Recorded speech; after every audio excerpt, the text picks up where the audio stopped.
میں خدا کے لیے حکومت اس میں بھی انشور کرے کہ اس طرح کا کوئی واقعہ نہیں ہونا چاہیے. یہ ظلم ہے, ہم سب اللہ کو جواب دہ ہیں.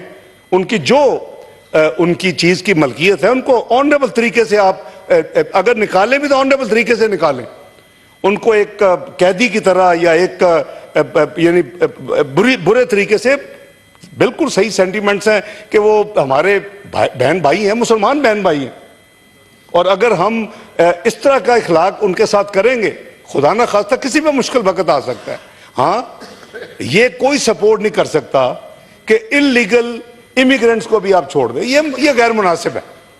یہ اس طرح تو پھر ملک نہیں چل سکتے, سسٹم نظام نہیں چل سکتا. کیئر ٹیکر حکومت ہو, ریگولر حکومت ہو, جو بھی ہو, اگر آپ یہ کہیں گے جی بس چھوڑ دیں سب کچھ, تو پھر تو وہ جنگل کا قانون ہے, وہ بہت زیادہ ہمارے کئی ایریاز میں جنگل کے قانون کی طرح ہم کام کرنے کے عادی ہو چکے.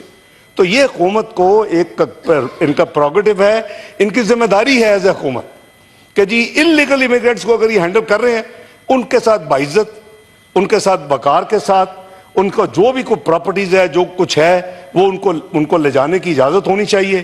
لیکن یہ ہمیں بڑا کلیئر اس کا ان حکومت کو نوٹس لینا چاہیے اور ایک وے فارورڈ پلان دے دیں.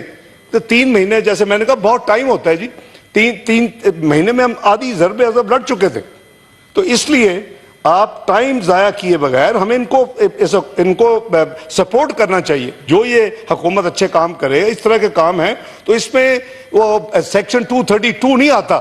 خدا نہ خواستہ if there is a war against any country right now تو ہم پہ حملہ ہی کرتے تو ہم انتظار کریں گے کہ سیکشن 232 رہے, یہ ڈے ٹو ڈے کام کرتے رہے. یہ اس طرح نہیں ہوتا جناب chairman. We should be realistic and pragmatic. یہ اسی وجہ سے 232 سیکشن الیکشن 2017 میں انہی دونوں ہاؤسز نے امینڈمنٹ کی ہے. کہ کیوں کیا ہے؟ کیونکہ آپ کا سینسز میں 4-5 مہینے لگ رہے ہیں, آپ کے 2 سے 3 مہینے الیکشن آئین دیتا ہے, تو اب کیا 6-7 مہینے کسی ملک کو فریزر پر رکھا جا سکتا ہے کہ آپ کچھ نہ کریں؟ یہ نہیں ہوتا جی, یہ اس طرح ملک نہیں چلتے. اسی لیے we as a government, PDM government, we've initiated that amendment. اور ہم نے, مجھے یاد ہے کہ بہت زیادہ ریزسٹنس تھی اس ہاؤس میں کچھ پارٹیز کی, ہم نے اس کو امینڈ کیا. دیکھیں ہمیں مل کے راستے نکالنے ہیں. آپ نے دیکھا کہ ہم نے اس پر یہ کر دیا بائی لیٹرل, ملٹی لیٹرل, اور پھر P3 پبلک پرائیویٹ پارٹنرشپ, اپنا گورنمنٹ ٹو گورنمنٹ کا جو لا ہے, اور اس کے علاوہ پرائیویٹائزیشن کے جو لا, اس میں جو ٹرانزیکشن ہے یہ حکومت کر سکتی ہے. تو کیا وہ اچھی چیز نہیں ہے کہ بھیا 7 مہینے آپ بیٹھے رہیں اور 7 مہینے آپ بک کہیں گے جی جو آگ بیٹھے رہیں اور 7 مہینے آپ بک کہیں گے جی لگتی رہے, نقصان ہوتا رہے, اس کے بعد ہم دیکھیں گے. تو جناب چیئرمین میں انڈورس کرتا ہوں اپنے دونوں سائٹ کے ساتھیوں کو کہ اس کو بڑے اچھے آسن طریقے سے, یہ بڑا سیریس مسئلہ ہے اور ہمیں اس کو کولیکٹیولی اس کو ہینڈل کرنا ہے ایز ون یونٹی. اور انشاءاللہ یہ ہوگا, یہ آگے ایک دفعہ ہو چکا ہے. یہ ہماری اپنی غلطی ہے کہ ہم نے اس کو ری انوائٹ کر لیا ہے, ہم نے ان کو انگیج کر لیا ہے, ہم نے ان کے لوگوں کو ہارڈنڈ کرمنلز کو چھڑوا دیا ہے. وہ ان لوگوں سے کچھ پوچھا ضرور جائے, کچھ نہیں تو ٹی وی پہ لا کے قوم سے معافی منگوائی جائے کہ جی خدا کے لیے ہم معافی مانگتے ہیں کہ ہم نے یہ کام کیا ہے. آج پاکستان دوبارہ دہشت گردی ایک لہر آسمان کو چھو رہی ہے. تو بہت شکریہ جناب chairman. with these honest and sincere sentiments, I think I go along with all my colleagues کہ government should consider all these things and just share with us the road map and the way forward. بہت شکریہ. Honorable Senator Maulana Abdul Ghafoor Edri.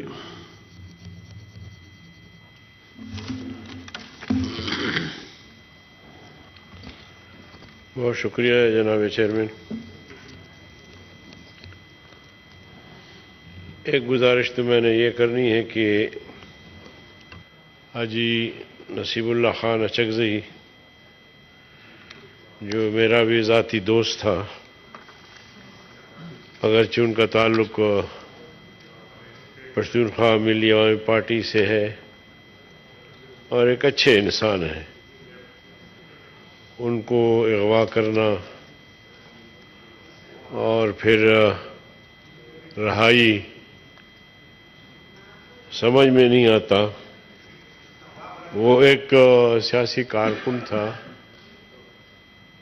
اگر اغوا برائے تاوان ہے تو بھی حکومتی ادارے اس کا جواب دہ ہیں، اور اگر حکومتی اداروں نے اٹھایا ہے تو یہ بہت بڑی افسوسناک بات ہے، لہذا اس کی میں شدید مذمت کرتا ہوں، اور جو بھی اس کے عوامل ہو وزیر داخلہ صاحب کسی موقع پر بتا دیں کہ اغوا کیوں ہوا، رہائی کیسے ہوئی، اور اس میں وزارت داخلہ کا کردار کیا رہا۔